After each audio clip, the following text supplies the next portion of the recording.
Okay, here we are with our Dandelion wine. This is our third video. Temperature today is 62 degrees in the fermentation area.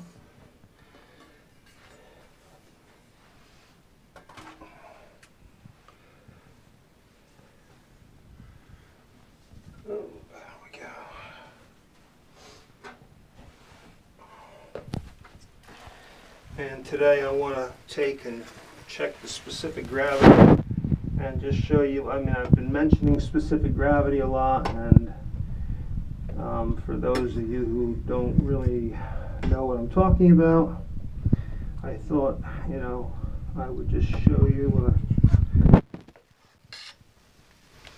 what I'm talking about. It's basically it's the relationship in weight to water. Everything, when you talk about specific gravity, they judge it against water. Water is 1.0000. So everything is either lighter or heavier than water, and you add sugar to it and it makes it denser. But the yeast eats the sugar, creates carbon dioxide gas and ethyl alcohol. Ethyl alcohol is lighter than water. So eventually you can have a specific gravity that is actually lower than water, even though you started out much heavier.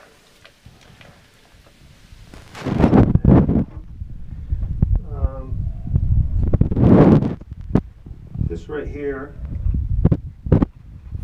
this is a hydrometer. It's a triple scale. It has percentage potential alcohol. It has another scale called bailing, and then it just has your specific gravity numbers. And what we do is get his liquid with the least amount of fruit in it as possible, so we can get a good number. And well, you'll see. Do this, try to get some of that away from there.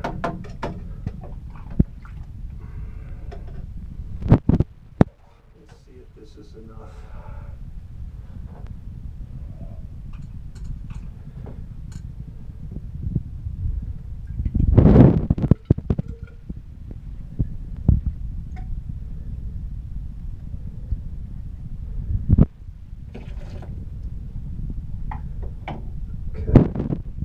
Now, you want to spin it, because if there's any carbon dioxide or any bubbles on the outside of this, spinning it will help break that free, and you'll get a truer reading. And I'm looking at this, and it looks like we're at 1.056.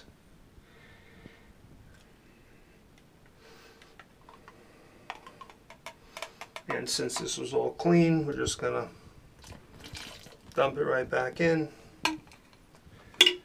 and this gets rinsed out. Let's pause for a second. Okay, did a little bit of the math. When I started this batch, I had a specific gravity of 1.122. Now I added the yeast last Friday, so it has been fermenting for 7 days.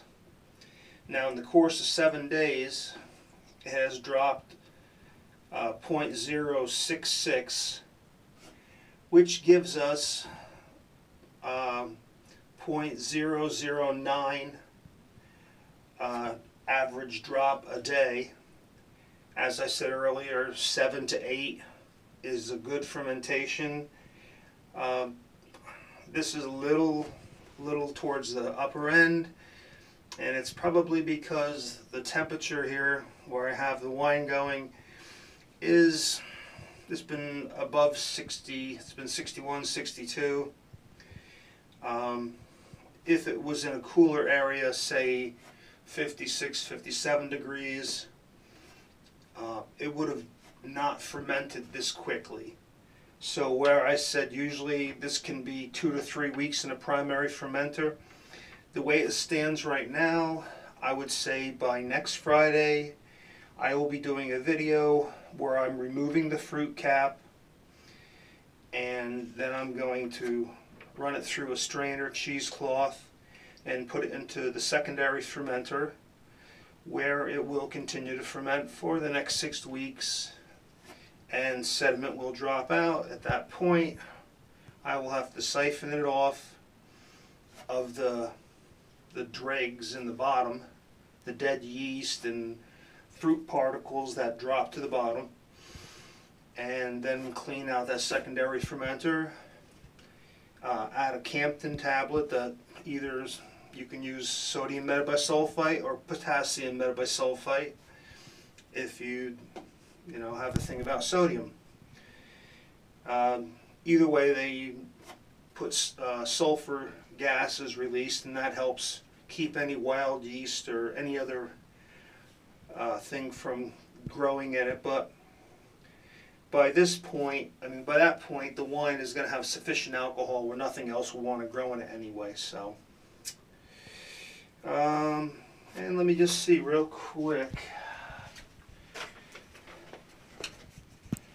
I started out at 2.2, so it was around 16.5% by volume, and now we're down to 5.6, so we're down to about 7.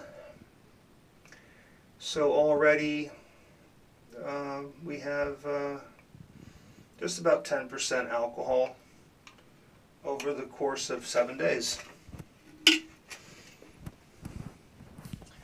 But it's not just about the alcohol. It takes time for the alcohol, the esters, and all the other constituents to come together and create a nice harmonious blend and create a unique flavor and bouquet.